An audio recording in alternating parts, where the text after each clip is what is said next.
Shri M S Venugopal, നോക്കൂ, ഇവിടെ ഇപ്പോൾ രണ്ട് പ്രകടന പത്രികകൾ നമുക്ക് മുന്നിലുണ്ട്. വളരെ നേരത്തെ തന്നെ ബീഹാർ തെരഞ്ഞെടുപ്പ് ഒരുക്കങ്ങൾ NDA തുടങ്ങിയിരുന്നു. കേന്ദ്ര സർക്കാർ കേന്ദ്രത്തിലെ ഭരണം പരമാവധി അതിൻ്റെ ഗുണഫലങ്ങൾ പ്രയോജനപ്പെടുത്താൻ ബീഹാറിനെ സംബന്ധിച്ച് ശ്രമങ്ങൾ ഉണ്ടായതാണ്. ബീഹാർ കേന്ദ്രീകരിച്ചുകൊണ്ടുള്ള പ്രഖ്യാപനങ്ങൾ നമ്മൾ മാസങ്ങൾക്ക് മുൻപേ കണ്ടു തുടങ്ങിയതാണ്. അപ്പോൾ അതിൻ്റെ ഒരു തുടർച്ച വലിയ ആത്മവിശ്വാസം NDA ക്യാമ്പിന് നൽകുന്നുണ്ട്. ഒപ്പം ഇന്ത്യ മുന്നണിയെ സംബന്ധിച്ച് അവർക്ക് ആത്മവിശ്വാസം ഈ 20 വർഷം നീണ്ട ഭരണം, അതിൻ്റെ ഭരണവിരുദ്ധ വികാരം അവിടെ പ്രകടമാകും എന്നതാണ്. അതിനപ്പുറം തേജസ്വിയിൽ വിശ്വാസം അർപ്പിച്ച് യുവാക്കളെ ഒപ്പം നിർത്താം എന്ന പ്രതീക്ഷ ഒക്കെ ഉണ്ട് എങ്കിൽ പോലും സീറ്റ് വിഭജന കാര്യത്തിൽ പണി പാളിയിട്ടുണ്ട്. 11 സീറ്റുകളിൽ നേരിട്ട് മത്സരത്തിന്റെ സാഹചര്യം ഇപ്പോഴും നിലനിൽക്കുന്നുണ്ട്. പ്രകടന പത്രികകൾ വരുന്നു. ഇപ്പോൾ 6 ദിവസം മാത്രം അവശേഷിക്കുന്ന ഒരു ഘട്ടത്തിൽ അവിടെ കളത്തിൽ മുൻതൂക്കം ആർക്ക് എന്നതാണ് താങ്കളുടെ നിരീക്ഷണം? ഇപ്പോൾ പ്രവചനാതീതം എന്ന് പറയാം. കാരണം ഒരു 1-2% ഒരു വ്യത്യാസത്തിലാണ് ഇപ്പോഴത്തെ ഫൈറ്റ് നടക്കുന്നത്. പക്ഷെ പല ഇതിനു മുമ്പ് നടന്ന പല സർവേകളും പറയുന്നത് BJPക്ക് അല്ലെങ്കിൽ NDA മുന്നണിക്ക് ശക്തമായ മുൻതൂക്കം അവിടെ ഉണ്ട് എന്നുള്ളത് തന്നെയാണ്. അതിനുശേഷം തേജസ്വി വളരെ ശക്തമായി പ്രചരണത്തിന് ഇറങ്ങിയിട്ടുണ്ട്. എങ്കിലും അത് മുകൾ തട്ടിൽ മാത്രം നിൽക്കുന്നു എന്നൊരു പരാതിയുണ്ട്. കാരണം താഴത്തെ തട്ടിൽ ഇപ്പോഴും ഒരു ഐക്യത്തിലെത്താൻ അവർക്ക് പലർക്കും കഴിഞ്ഞിട്ടില്ല. കാരണം സീറ്റ് വിഭജനത്തിൽ ഒരുപാട് പ്രശ്നങ്ങളുണ്ടായിരുന്നു. അത് കഴിഞ്ഞിട്ട് പരസ്പരം താങ്കൾ ഇപ്പോൾ സൂചിപ്പിച്ച പോലെ തന്നെ 243-ൽ 255 സീറ്റിൽ വരെ ആളുകൾ പരസ്പരം പോരാടുന്ന ഒരു കാര്യവും കൂടെ അവിടെ നിൽക്കുകയാണ്. അപ്പൊ സ്ഥാനാർത്ഥികൾ മഹാഗഠബന്ധന് കൂടുതലാണ്. അപ്പൊ അത് ഏതൊക്കെ മണ്ഡലത്തിൽ എങ്ങനെയൊക്കെ പ്രതിഫലിക്കുമെന്നുള്ളതുണ്ട്. അതുപോലെ തന്നെ ജൻസ്വരാജ് പാർട്ടിയുടെ ഏതാണ്ട് അവരെത്ര ശതമാനം വോട്ട് പിടിക്കുമെന്നുള്ളത് വളരെ പ്രധാനപ്പെട്ടതാണ്. അതിൽ അവര് ആന്റി ഇൻകംബൻസി പറഞ്ഞുകൊണ്ടൊക്കെയാണ് വോട്ട് പിടിക്കുന്നത്. അപ്പൊ അത് പൂർണ്ണമായും BJP പാളയത്തിൽ നിന്ന് പോകാനുള്ള സാധ്യത കുറവാണെന്നാണ് മനസ്സിലാക്കുന്നത്. അപ്പൊ ഇത്തരത്തിലുള്ള പുതിയ ഘടകങ്ങളൊക്കെ വന്നിട്ടുണ്ട്. അതുകൊണ്ട് 100% നമുക്ക് ആരുടേതാണെന്ന് പറയാൻ കഴിയില്ലെങ്കിലും NDAക്ക് മുൻതൂക്കമുണ്ട് എന്നുള്ളതാണ് പൊതുവെ അവിടെ നിന്ന് വരുന്ന റിപ്പോർട്ടുകൾ സൂചിപ്പിക്കുന്നത്. ഇതിനോടൊപ്പം ഇപ്പോ ഏതാണ്ട് 19% വരുന്ന, ഇപ്പൊ പുതിയ സെൻസസ് വന്നിട്ടില്ല, പുതിയ സെൻസസിലൂടെ ഒരു ഊഹം വെച്ചിട്ട് കണക്കാക്കുന്നത് ഒരു 19% മുസ്ലിങ്ങൾ ഉണ്ടെന്നാണ്. അപ്പൊ ഏതാണ്ട് ഒരു 2 കോടി അടുപ്പിച്ച് മുസ്ലിങ്ങളുടെ വോട്ട് അവിടെ നിർണായക ഘടകമാണ്. 2 കോടി വോട്ട് വരില്ല, 2 കോടിയോളം ജനങ്ങൾ. അപ്പൊ അതിലൊരു 70-75% പോൾ ചെയ്താൽ പോലും അതൊരു ലാർജ് നമ്പറാണ്. കാരണം 7,47,00,000 ജനങ്ങളുള്ളിടത്ത് 2 കോടിയോട് അടുപ്പിച്ച് വരുന്ന വോട്ടെന്ന് പറയുന്നത് വളരെ നിർണായകമാണ്. അത് പൂർണ്ണമായും തന്റെ പെട്ടിയിൽ വീഴിക്കുക എന്നുള്ളതാണ് നിതീഷിന്റെയും തേജസ്വിയുടെയും ലക്ഷ്യം. അതുകൊണ്ടാണ് തേജസ്വി പറഞ്ഞത് വഖഫ് നിയമം ഇവിടെ നടപ്പിലാക്കാൻ ഞങ്ങൾ സമ്മതിക്കില്ല എന്നുള്ളത്. നടക്കാത്തൊരു കാര്യമാണ്. ഇന്ത്യ ഗവൺമെന്റ് നടപ്പിലാക്കുന്ന ഏത് നിയമവും എല്ലാ സംസ്ഥാനങ്ങളിലെയും ബാധിക്കുന്നതാണ്, അല്ലെങ്കിൽ സ്റ്റേറ്റ് വിഷയമായിരിക്കണം. അല്ലാത്തടത്തോളം കാലം സെൻട്രൽ എടുക്കുന്ന നിയമങ്ങൾ എല്ലായിടത്തും ബാധകമാണ്. എങ്കിൽ പോലും ഇപ്പോൾ തേജസ്വി പറയുന്നത് ഞങ്ങൾ വഖഫ് ബോർഡിനെ സംബന്ധിച്ച പുതിയ നിയമത്തിലെ കാര്യങ്ങൾ നടപ്പിലാക്കാൻ ഉദ്ദേശിക്കുന്നില്ല എന്നുള്ളത്. അതൊരു അപ്പീസ്മെന്റ് ആണ്. മുസ്ലിങ്ങൾ എൻബ്ലോക്ക് ആയിട്ട് എനിക്ക് വോട്ട് ചെയ്യണം എന്നുള്ള ഒരു മെസ്സേജ് കൂടിയാണ് കൊടുക്കുന്നത്. അതുപോലെ മുസ്ലിങ്ങളുടെ സംരക്ഷകൻ ഞാനാണ്.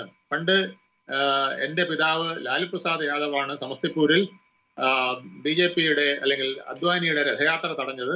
അങ്ങനെ ഇന്ത്യയിലെ മുഴുവൻ മുസ്ലിങ്ങൾക്കും പ്രത്യേകിച്ച് ബീഹാറികൾക്ക് രോമാഞ്ചം ഉണ്ടാക്കിയത് എൻ്റെ പിതാവാണ്.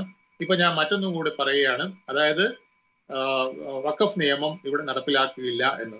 അപ്പൊ ഇത് കാണിക്കുന്നത് അദ്ദേഹത്തിന് യാദവ് വോട്ടുകളിൽ കുറച്ചൊക്കെ BJPക്ക് പോകുമെന്നുള്ള സംശയമുണ്ട്. അപ്പൊ മുസ്ലിം വോട്ടുകളെങ്കിലും പൂർണ്ണമായും പിടിച്ചു നിർത്തേണ്ട.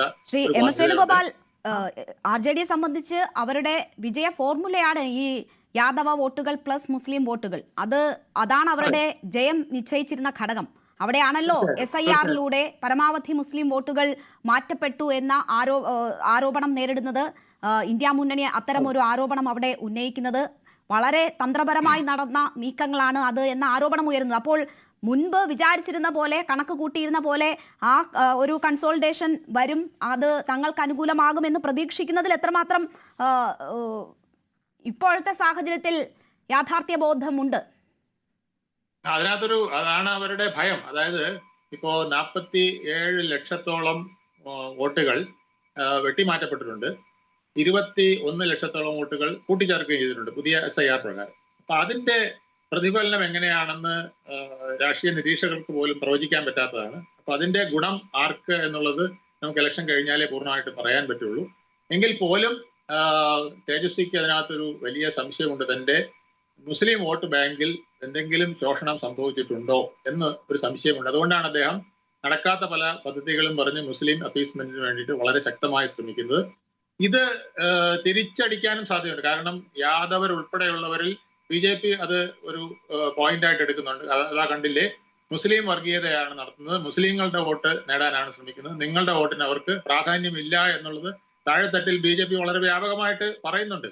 ഇത് തേജസ്വിക്ക് ഒരു പ്രശ്നമായി വരുമോ എന്നുള്ള ഒരു കാര്യവും കൂടെ അവിടെ വളരെ പ്രധാനപ്പെട്ടതാണ്.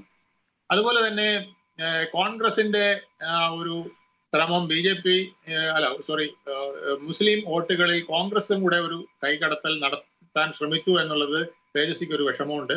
അതാണ് വോട്ട് ചോരി അല്ലെങ്കിൽ വോട്ടധികാർ യാത്രയിൽ പങ്കെടുത്തപ്പോൾ തേജസ്വിക്ക് മനസ്സിലായത്.